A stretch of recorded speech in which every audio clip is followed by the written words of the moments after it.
కీర్తనల గ్రంథము 6వ అధ్యాయము. యెహోవా, నీ కోపము చేత నన్ను గద్దింపకము, నీ ఉగ్రతతో నన్ను శిక్షింపకము. యెహోవా, నేను కృషించి ఉన్నాను, నన్ను కరుణించుము. యెహోవా, నా ఎముకలు అదురుచున్నవి, నన్ను బాగుచేయము.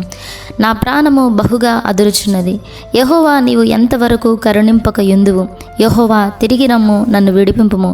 నీ కృపను బట్టి నన్ను రక్షించుము. మరణమైన వారికి నిన్ను గూర్చిన జ్ఞాపకము లేదు. పాతాళములో ఎవరు నీకు కృతజ్ఞతాస్తుతులు చెల్లించుదురు? నేను మూలుగుచు అలసియున్నాను, ప్రతి రాత్రియు కన్నీరు విడుచుచు నా పరుపు తేలజేయుచున్నాను. నా కన్నీళ్ల చేత నా పడక కొట్టుకొని పోవుచున్నది, విచారము చేత నా కన్నులు గుంటలు పడుచున్నవి. నాకు బాధ కలిగించు వారి చేత అవి చివికి ఉన్నవి.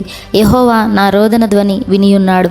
పాపము చేయువారులారా, మీరందరూ నా యుద్ధ నుండి తొలగిపోవుడి. యెహోవా నా విన్నపము ఆలకించి ఉన్నాడు. యెహోవా నా ప్రార్థనను అంగీకరించును. నా శత్రువులందరూ సిగ్గుపడి బహుగా అదురుచున్నారు. వారు ఆకస్మికముగా సిగ్గుపడి వెనుకకు మల్లుదురు.